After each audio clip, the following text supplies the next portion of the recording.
Hello, everybody.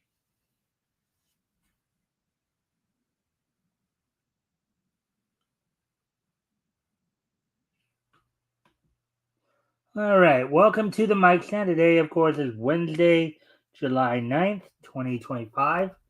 Meaning, of course, that's hump day. Hopefully, everybody's had a good week thus far. As, of course, I'm going, of course, we're going to give people a chance to come in before we get started.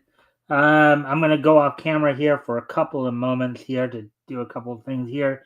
So, but I will put the music on to entertain you guys while I'm. I'll be right back.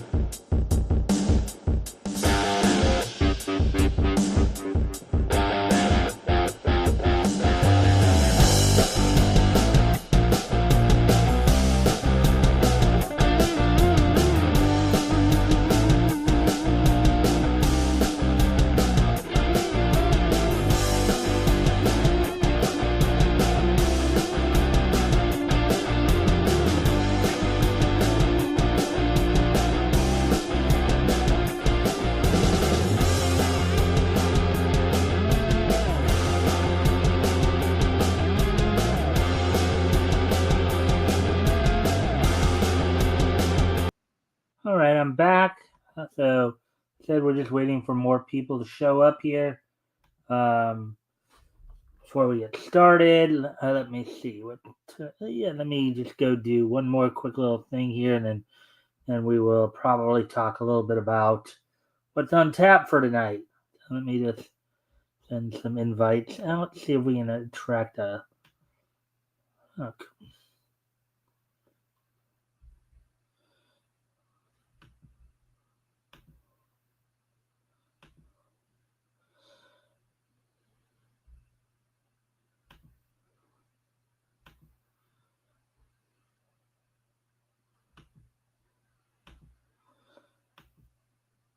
And of course, a friendly reminder to everybody, if you guys can help out by liking and sharing the stream, see if we can get some more friendly people in here to engage. That'd be appreciated. Also, if anything grabs your attention, feel free to comment and or ask questions. I'll try to answer the questions to the best of my ability. So we're just kind of along here waiting for people to show up. See if we can get some more people in here to engage.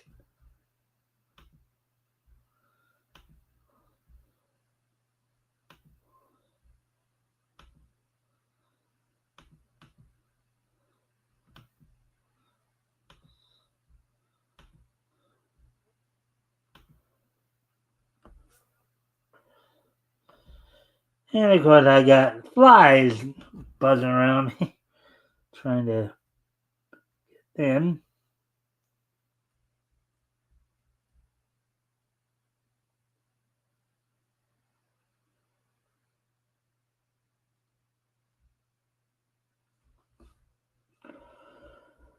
Alrighty then. Let's see now. So, all right. So we're coming up on 4 minutes here. So, all right. So here's what's on tap for tonight. I'm going to go over one article from Bleeding Fool. Of course, another follow up to the whole drama going on with the with the Diamond comic distributors bankruptcy. I guess more develops on that story. We'll be looking at that today.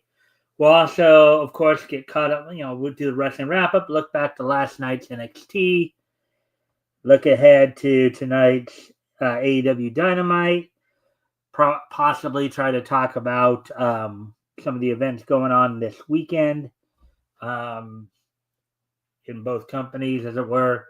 As of course, um, AEW has it all in pay per view on Saturday. WWE decided to counter program that with Saturday night's main event, NXT's Great American Bash, and then the Evolution pay per view on Sunday. So we'll probably be looking at all of that. Then, of course, we'll get everybody caught up on this day in each history. So, with all that being said, why don't we go ahead and get started then with our one article tonight?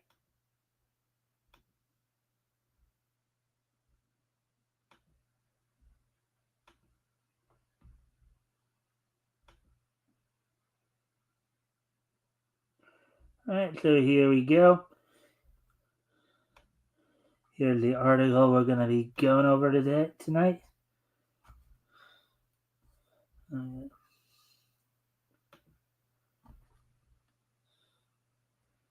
All right, so Diamond's bankruptcy costing comic publishers and RPG companies thousands.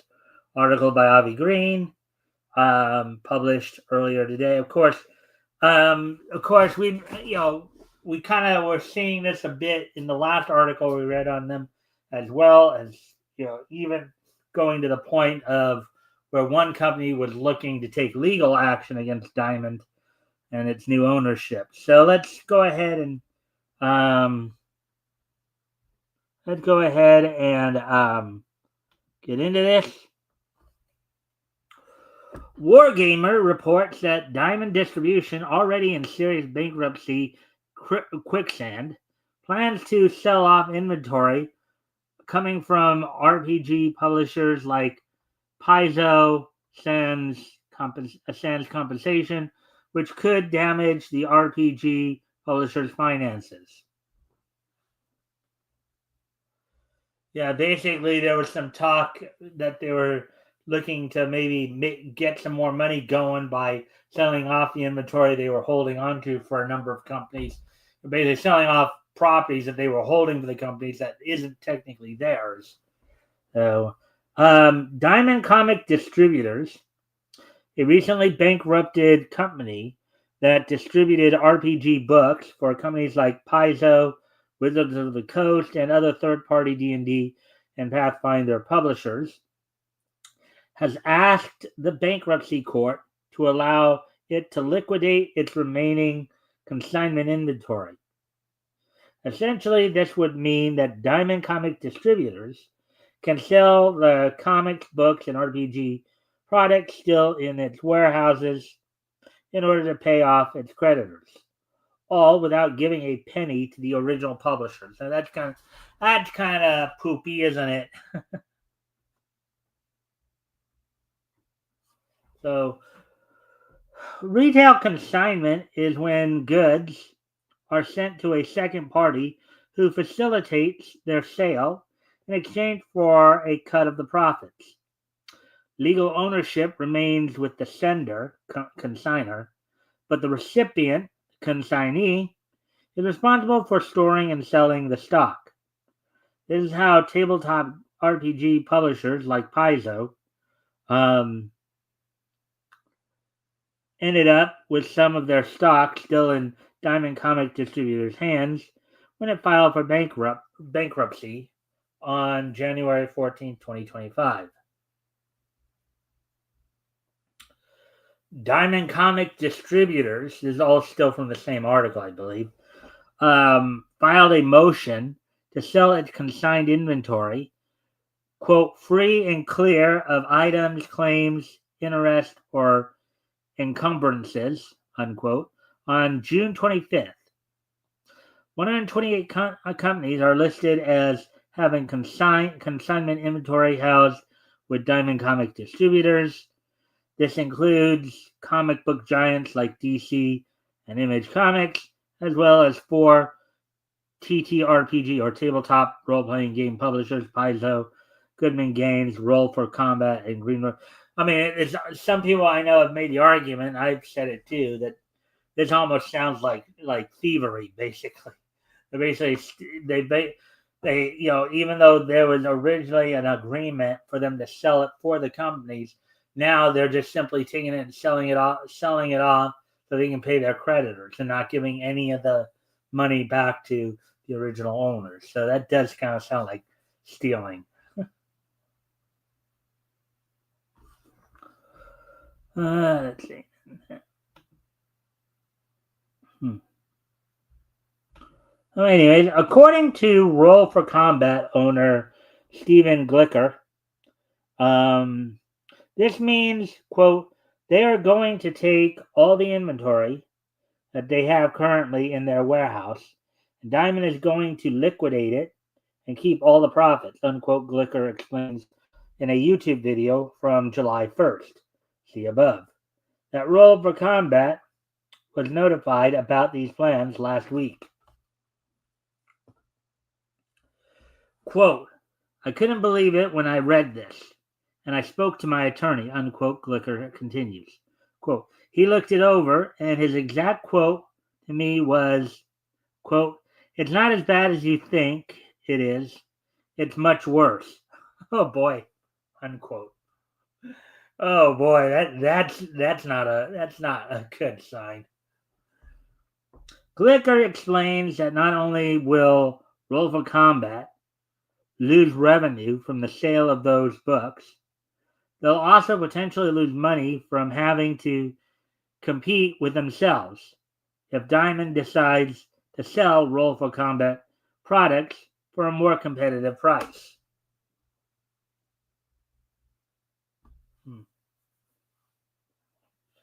Yeah, that's not really it's not really a nice business model. Uh,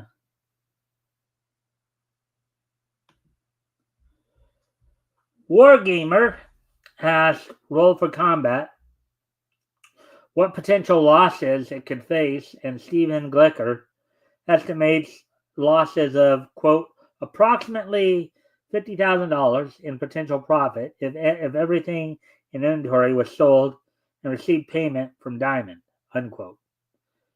Quote, however, they currently have approximately $120,000 worth of our product in their warehouse, unquote, Glicker tells Wargamer. According to ICV2, a hearing will take place on July 21st to give vendors time to object to the motion. Wargamer has reached out to Diamond distributors to confirm the date of the hearing, but is yet to receive a response. Of course not, because they want to try to, the way that they're acting here, it's almost like they're trying to slip something by people.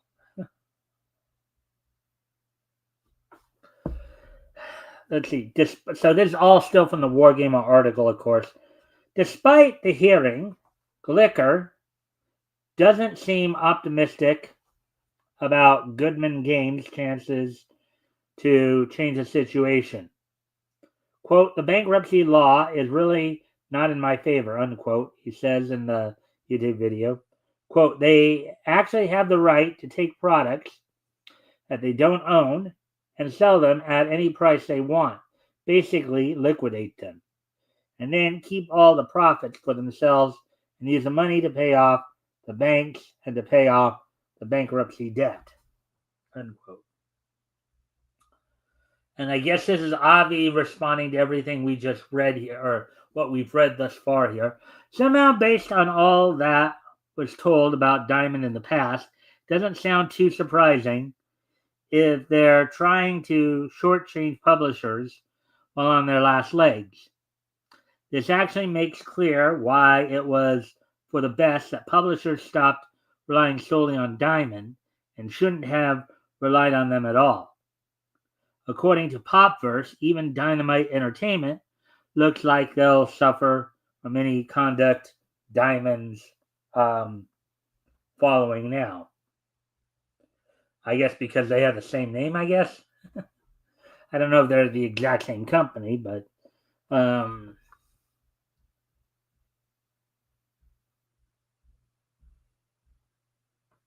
me see here.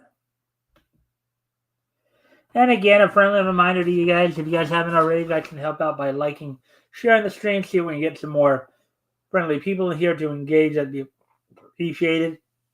Also, if anything here grabs your attention, feel free to comment and or ask questions, and I'll try to answer the questions to the best of my ability.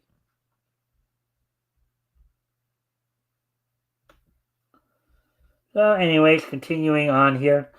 The comic book company behind titles featuring Disney Stitch, Zootopia, and Gargoyles, as well as Warner Brothers' Powerpuff Girls, Space Ghost, and Thundercats, as well as characters including Red Sonja, Barbarella, and the Boys, is in danger of running out of money.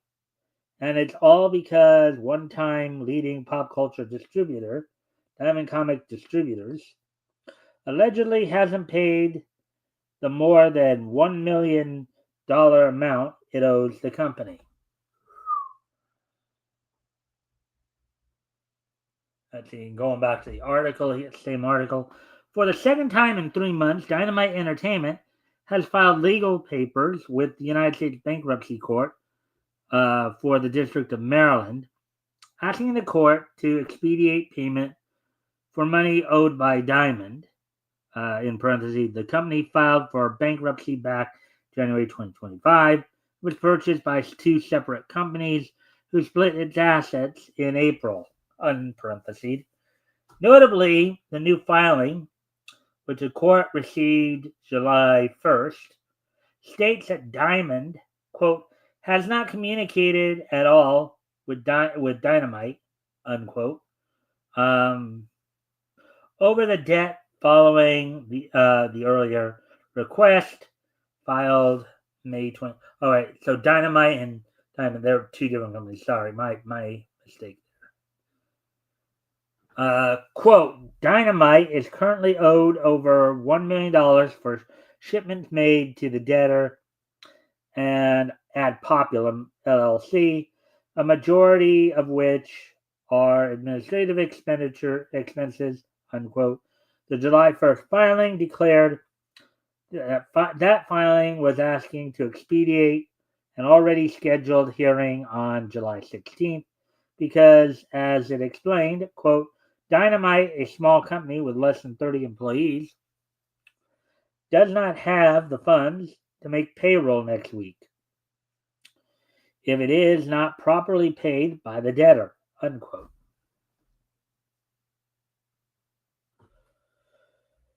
So there's an obvious response here. This certainly isn't good either, and I have a feeling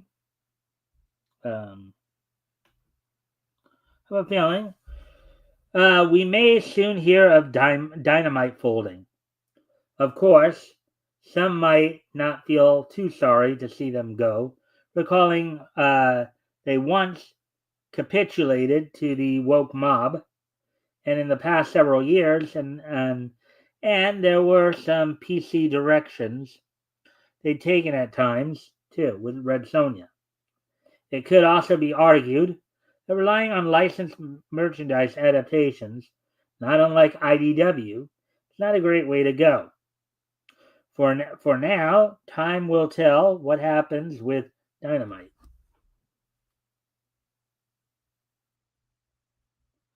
As for Diamond, they certainly have caused quite a bit of potential disaster for comics and game publishers alike. And it's for the best if they're leaving the industry now. All right, so there we go with that one. That was basically the only article we were going to cover tonight. Hey, if it shows up on the stream, I do need to step away from the computer for a moment here, so I will be right back. As soon as I clear this stuff out, I will be right back. I'll be right back.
All right, I'm back. So, anyways, getting back to this situation here. So, we are going to just go ahead and move right into the wrestling wrap up this time because I do have quite a bit to cover, as I said last night, not just last night's NXT and looking ahead to tonight's, looking ahead to tonight's, trying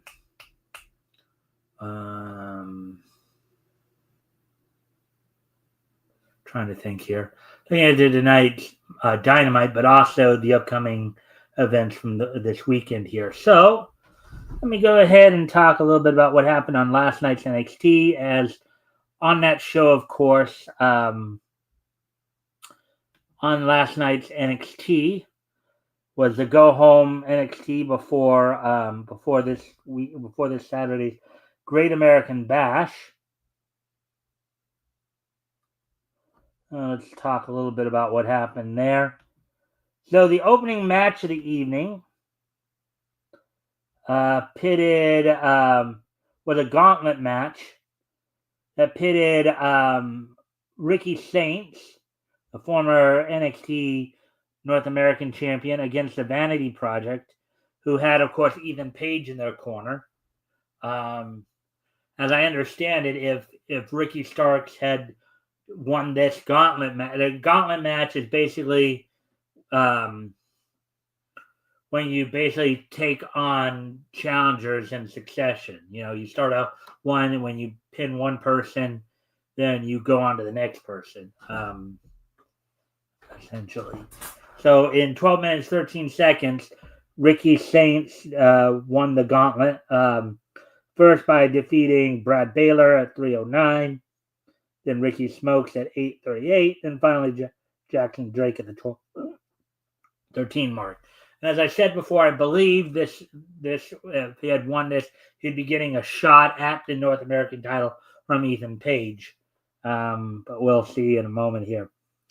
Charlie Dempsey defeated Tavion Heights in a battle of the No Quarter Catch Crew when Ren Sinclair threw in the towel for Tavion Heights. The third match saw a tag team match, which the TNA's Joe Hendry and Mike Santana defeated the High Rise duo of Tyson DuPont and Tyreek Igwe.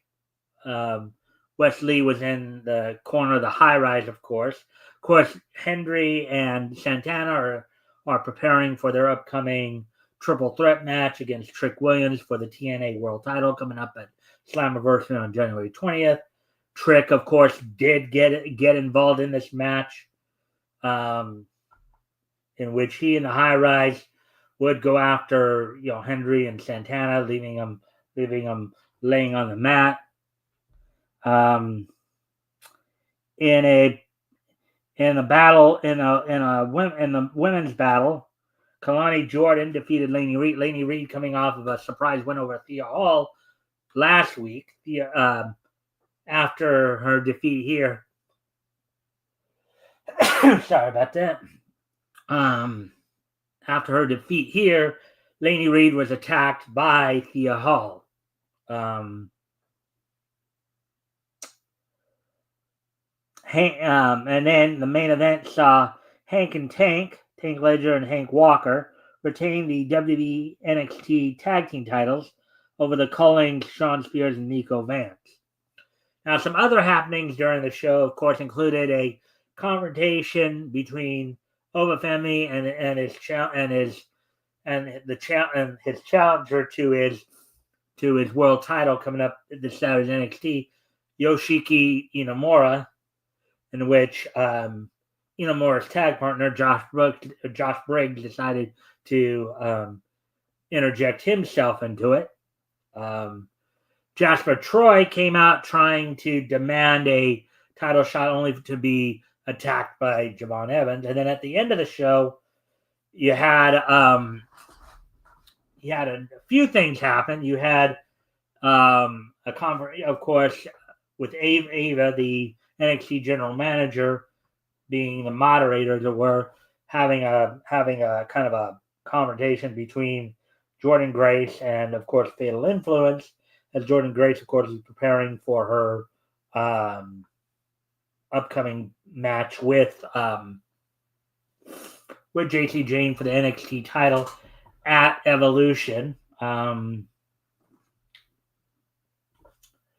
Which one of the other things that was announced last week, the winner of that match will, of course, then go on to TNA Slammiversary to defend the NXT title in a title versus title match against TNA Knockouts champion, TNA Knockouts World Champion Masha Slamovich. So, let me see. So that's all. So that at least is all we got for the NXT stuff for the moment here.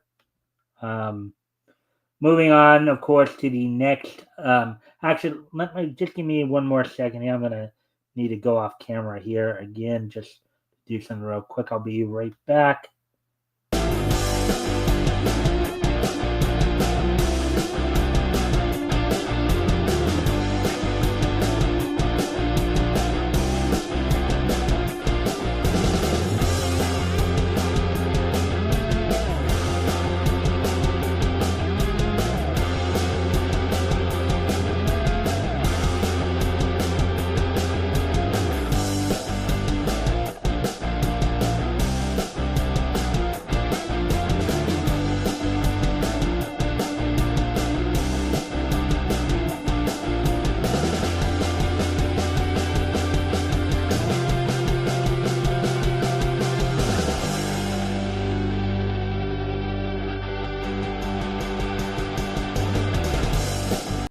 I'm back. Sorry about that. Anyways, so now we're gonna look ahead to tonight's AEW Dynamite, which will be, of course, the Go Home Dynamite before this weekend's. This will be the Go Home Dynamite before this weekend's.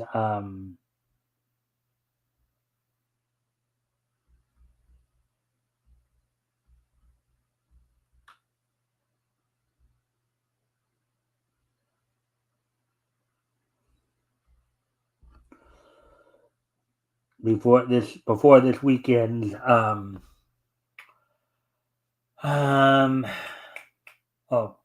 In pay-per-view. So let's see now. So going into tonight's Dynamite,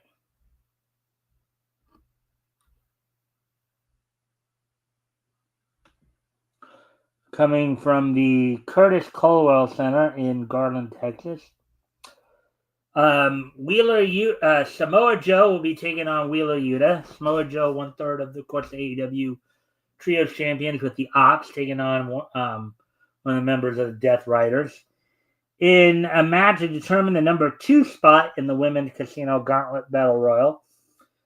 Megan Bayne will be taking on Ty Mallow, and they'll be taking on Thekla and Queen Aminata. And then an 8-man tag team match is set up for the main event, as you have Adam Page teaming with Will Ospreay and the other 2 members of the Ops, the Palace Hobbs and Katsuyori Shibata. Of course, the other 2/3 of the AEW Trios champions, taking on the Death Riders of Claudio Catanoli and AEW World Champion Jon Moxley, as well as the Young Bucks of Matthew and Nicholas Jackson. So that's all. That's what's going on tonight's Dynamite. Now, heading in, of course, this is the Go Home Dynamite before this weekend's All In pay-per-view.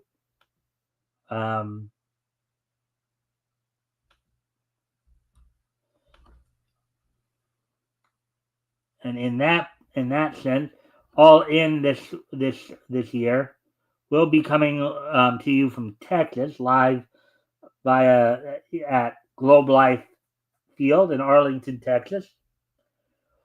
So already announced for the men's casino. Now in the men's and the women's casino gauntlet match, the winner of the matches, get essentially earn a shot at their respective world champion. So the men get a respective shot at the men's world title. Women get a shot at the respective women's world title.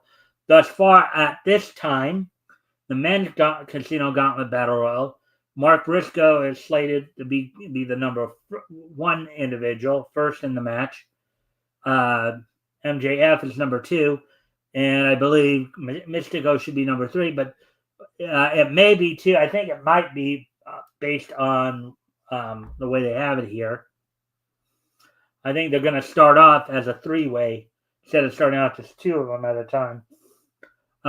Chris Statlander earned the number 1 slot, I think a couple weeks ago on Collision. And then the winner of tonight's 4-way will be basically opposite her in the opening. Then you have the Young Bucks of Matthew Nicholas Jackson taking on Will Ospreay and Swerve Strickland, with the stipulation being that if Strickland and Ospreay win, then the Young Bucks must step down as EVPs. And I believe they'll be taking over as EVPs. So basically, this match is where the executive vice president positions had to be put up on the line.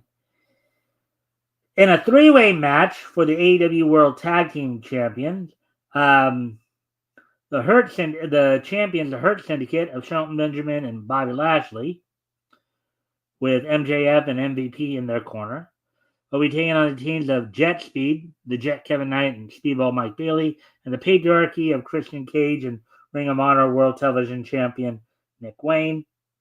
Adam Cole defends the TNT title against Kyle Fletcher after Kyle won the number 1 contendership match that was set up this past Saturday on Collision, defeating Daniel Garcia, the former champion. In a match to unify the international and continental titles, and establish the AEW Unified title.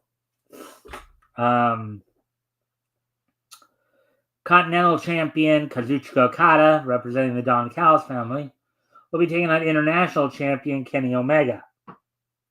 In a match for the AEW Women's World title, Toni Storm defends the title against TBS, Rev Pro Undisputed, and CMLL Women's champion Mercedes Moné. In a match that last week was turned into a Texas death match, Jon Moxley will be defending the AEW World title against Hangman Adam Page. So that's all you got on that side of it. So now let's go ahead and take a look at what's going to be going on in the WWE this weekend, as they have quite a bit going on. They have quite a bit going on in terms of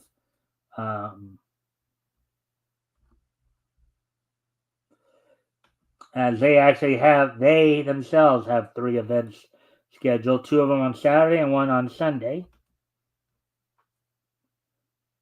So going over all that. First off, this Saturday in Atlanta,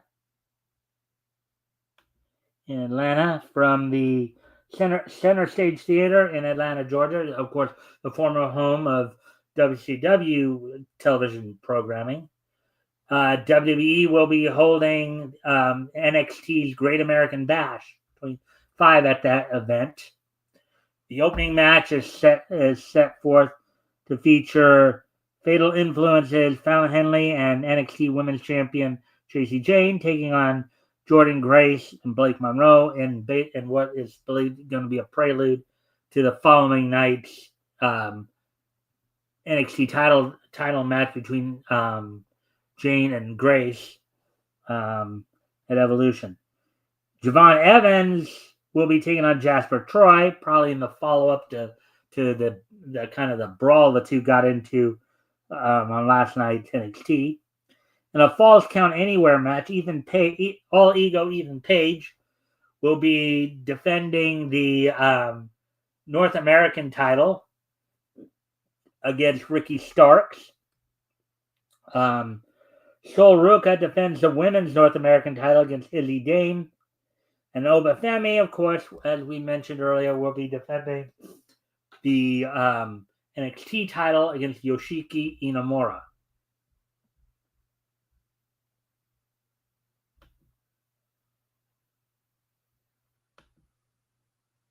All right, so anyways, also happening on Saturday night, WWE will have its Saturday night's main event coming up as well.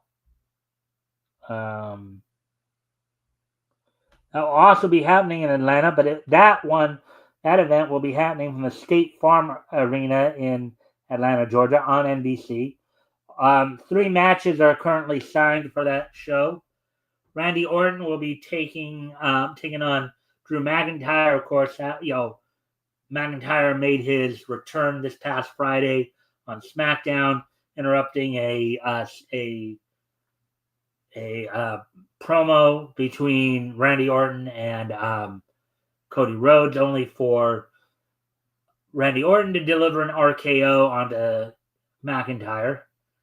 Seth Rollins set to take on LA Knight.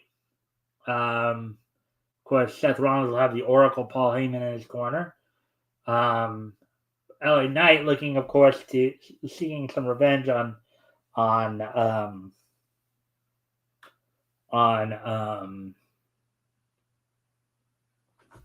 Rollins for kind of screwing him out of the Money in the Bank match.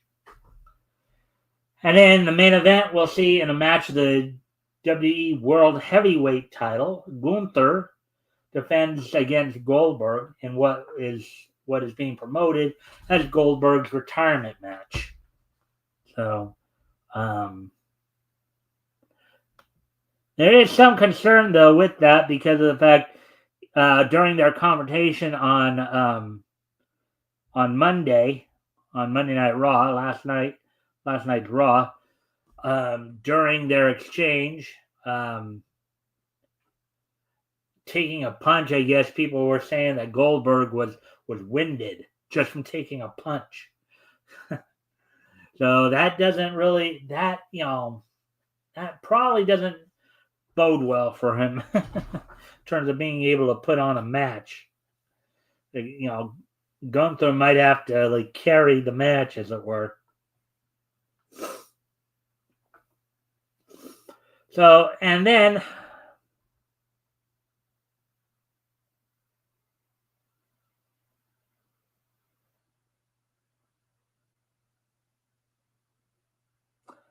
and of course we got the signal problem right now.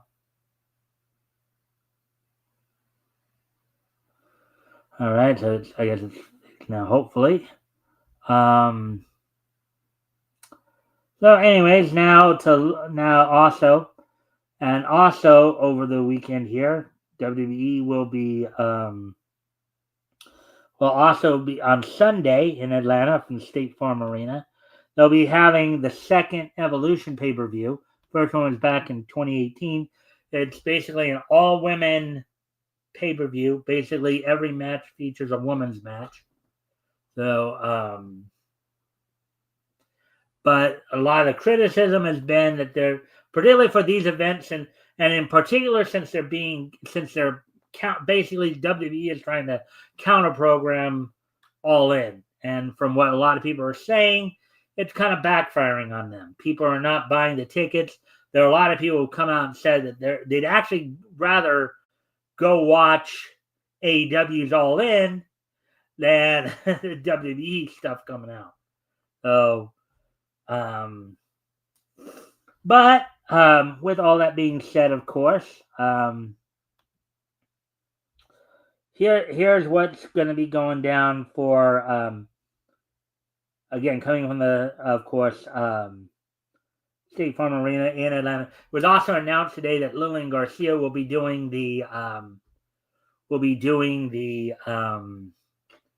ring announcing for the show, so she'll be coming back. The opening match on the evening is the opening match at the Evolution pay-per-view is going to be a battle royal, in which I believe the winner will be getting a title shot at their respective brand's title. So confirmed for the battle royal include Natalya, Candice LeRae, Nikki Bella, Zelina Vega, Stephanie Vaquer, who made an appearance on NXT last night to basically announce she's going to be in which led to a huge brawl among the NXT talent. Nia Jax, Julia, who is of course has recently defeated Zelina Vega for the Women's United States title.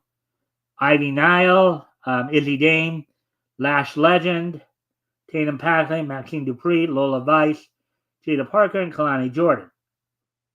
In a no-holds-barred match, Naomi, the women's Money in the Bank winner, will be taking on the Queen of the Ring, Jade Cargill, in a one-on-one match. Basically still continuing their feud from when Naomi took out Cargill after Cargill replaced her in the tag team with Bianca Belair during their run as women's tag team. In a fatal four-way match for the WWE Women's Tag Team titles, the Judgment Day's pairing of Roxanne Perez and Raquel Rodriguez, Perez who recently replaced Liv Morgan in that championship team following Morgan's shoulder injury, will be taking on Alexa Bliss and Charlotte Flair, who recently won a number one contenders match on SmackDown.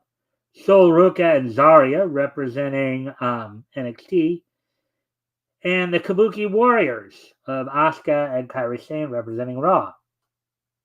In a match for the NXT Women's title, as we mentioned earlier, Jacy Jayne with her Fatal Influence teammates Fallon Henley and Jasmine Nix in her corner will be fending off the challenge of Jordynne Grace.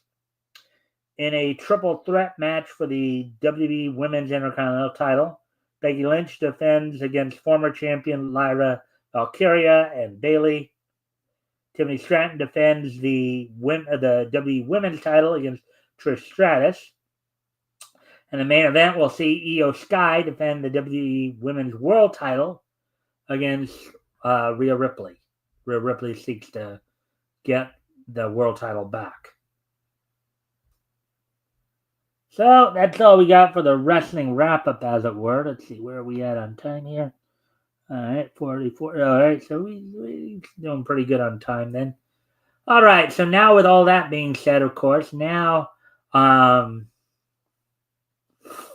going to go ahead and here and start to wrap things up by getting to this day in each history. Today is, of course, July 9th, 2025. So let's take a look back at this day in Nietzsche history. So let me just see here. Okay, 1985, 75, 2010, and 2005. All right. So the first thing, of course, I would like to do is wish a happy 50th birthday. Wish a happy 50th birthday to the aforementioned currently one half of the AEW World Tag Team Champion, Shelton Benjamin, turns 50 today.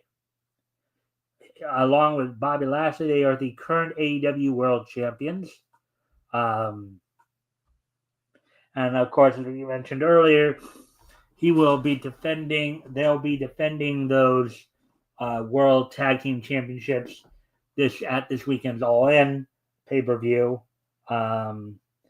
in a triple threat match against Jet Speed and the Patriarchy. So happy 50th birthday to Shelton Benjamin. As we now continue on, moving ahead to the year 1985, as soon as, of course, as I get that ready here. On this date, 40 years ago today, 1985,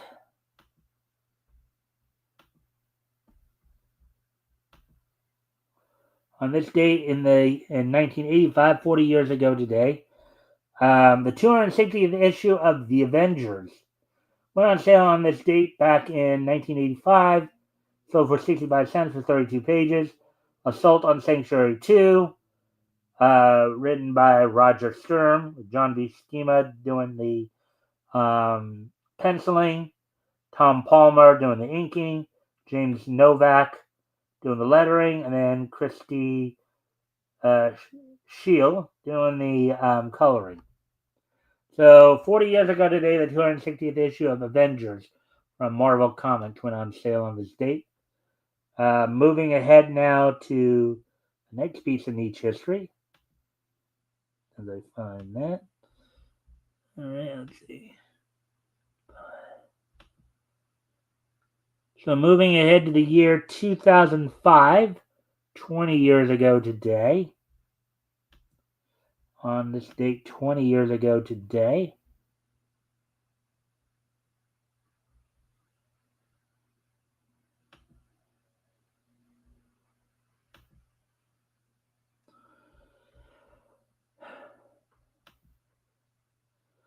All right, Zebek and M2's Pedo San premiered on Japanese television on this date back in 2005. So 20 years ago today, the anime Pedo San premiered on Japanese television. The show takes place in a Japanese school where everything is normal except for students from what are called specified races, quote unquote. The specified races are based on yokai from Japanese mythology. For example, one student on the swim team is a kappa, while another is a nurikabe,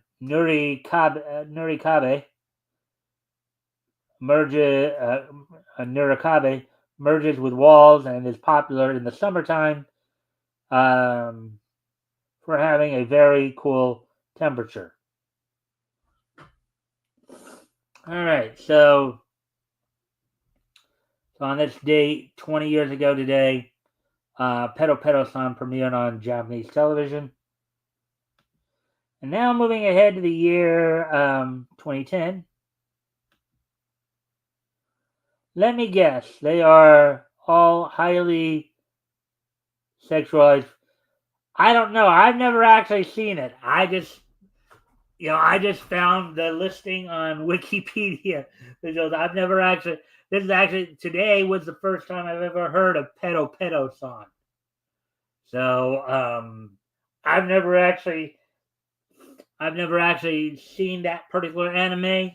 Not even sure if it ever got dubbed. If it didn't get dubbed, chances are if it's not dubbed, it's not dubbed in English. I probably won't end up watching it. But anyways, and moving on to the last piece of niche history, of course, moving on to the year 2010, 15 years ago today. On this date, 15 years ago today, in 2010.